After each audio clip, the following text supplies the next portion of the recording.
Okay, after the wood sat and rested for a while, I cut it to the lengths that I need for each of the sets of legs, a little over actually, so I can trim them down later to perfect size. Now I've matched up the grain to the faces that I want to have front and center that everybody will see, and I've marked those. And now what I'm going to do is I'm going to run this face through the jointer, this face through the jointer, get it ready to glue together, to glue up these legs. But I'm also going to joint this side of the boards as well. The reason for that is I want to have two 90-degree faces.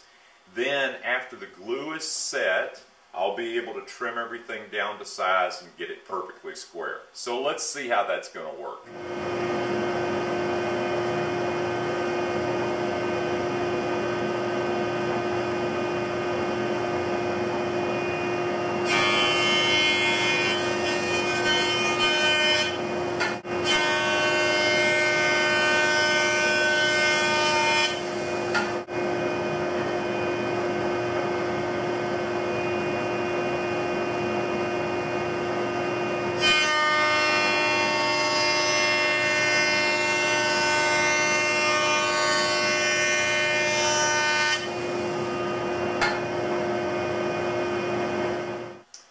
Well, it's been a great day so far. I'm almost done. I actually have two more sets of legs to run through the jointer, but my dust collector's full. So I'm going to empty that and call it a day. I'll finish joining those two legs tomorrow and glue everything up.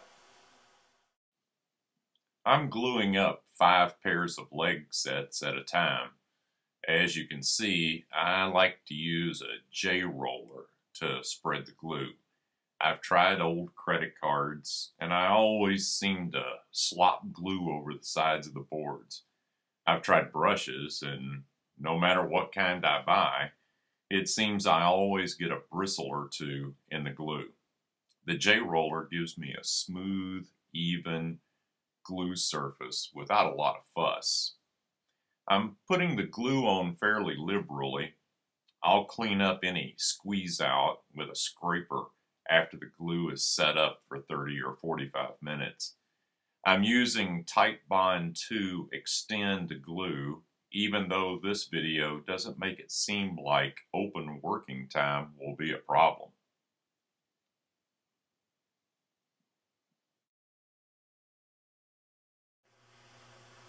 Okay, after the leg pairs set in the clamps for about 45 minutes, I took them out.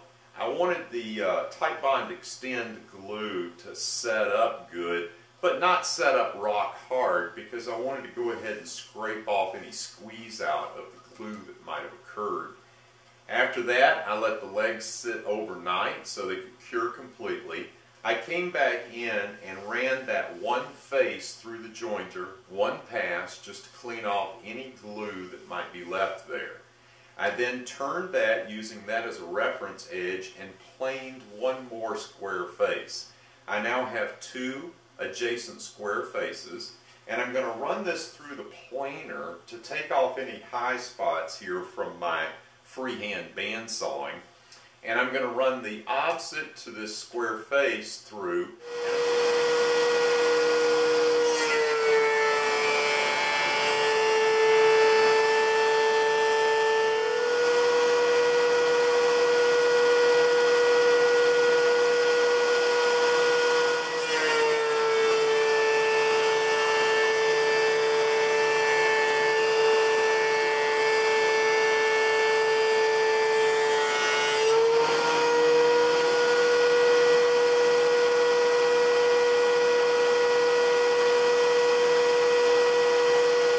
Okay, I've got everything planed now, thickness planed, and due to the nature of the size boards that I started with, they were 8/4, which is basically 2 inches thick, by about 7 inches, give or take, wide.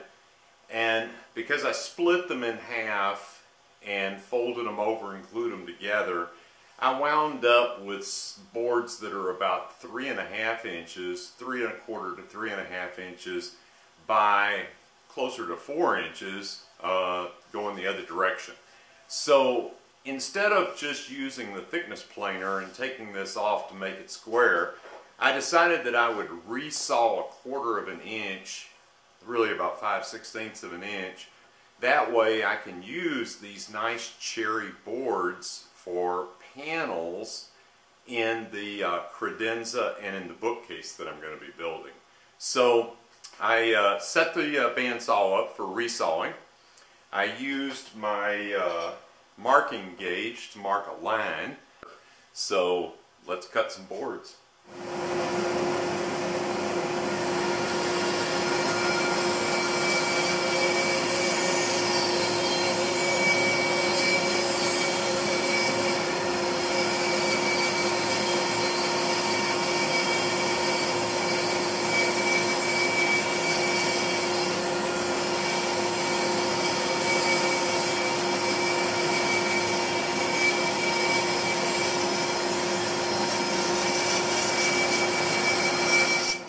Okay, after resawing off about 3/8 of an inch, I ran one side over the joiner, quick pass, just to make sure it was perfectly square, ran the other side through the planer, and then turned it and ran it again and squared this thing up. So now I have perfectly square leg stock ready to cut joinery.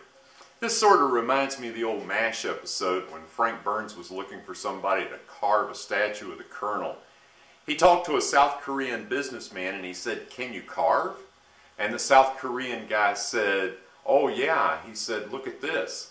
And Frank Burns said, "It looks like a 2x4. And the Korean smiled and said, "It used to be round." So I've got some nice square stock ready to cut mortises and the rest of my joinery.